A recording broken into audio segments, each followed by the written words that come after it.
Um, I play Rain Sinclair, and she, her mutant power, her name is Wolfsbane, and she has the ability to shapeshift into like a werewolf, and then she can also go full wolf. And so I guess her power is to have like super heightened senses, and she can see really well in the dark and hear things that are super far away and smell everything.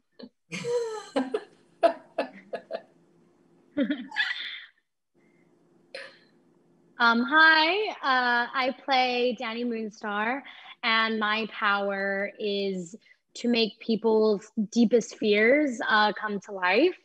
And it can like really physically hurt you, it can kill you. But yeah, it's a Mirage, which is my superhero name, Mirage. Yeah. I play Dr. Cecilia Reyes. She's the person taking care of this medical facility that has these young mutants, these new mutants. And she is a mutant herself. She can put force fields around her and around people. And she's someone that has a plan for these kids and is just trying to guide them through understanding their powers. All right, next question. How did you approach these characters, each of whom has suffered some pretty hardcore stuff? I imagine there is a fine line between playing your roles as someone the audience feels for and can relate to without making them whiny and annoying.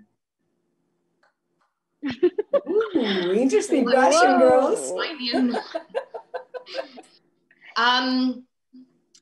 Yeah, I think for the biggest thing that stood out to me was with Rain is how much she doesn't say. And so there's a lot with her that is internalized. And so that can be quite a difficult thing to do when you are in a room full of actors and all of you are playing these characters and you're trying to, you know, be a prominent player and you have nothing to say, and so I think that gives you a lot of space to just internalize a lot. And as an actor, I think I definitely learned a lot about myself in trying to discover the person within me who doesn't speak at any given moment and who does keep a lot of things like within her own head. And I think a lot of people are going to really relate to that.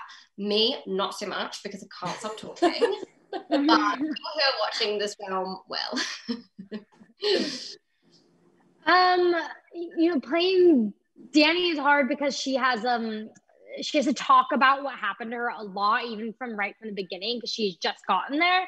I feel like we did actually, while filming, like some reworks on some of the dialogue, because we found that she would just be talking about like, oh, well, you don't understand, you know, what happened. And we were kind of like, well, this is getting actually a little repetitive. And I don't think she needs to, you don't need to talk about it that much. Like what Maisie's saying, it's like what you don't say. But it's hard to play a character that's been hurt so much. But Danny's like she's like soft-spoken, but she's tough. So she's like, I think she's like an in-between of Anya and Maisie's character, where she's like kind of like a little moody and aggressive, but she's also very shy and soft-spoken and like a little numbed out by all the pain that she's feeling. So I tried to go that direction instead of going into whiny. But you know, yeah. I think it's really cool that you see that all of you guys, I mean, you guys achieved something that was interesting, that normally these characters are always portrayed in normal films, meaning not action or hero films, superhero films.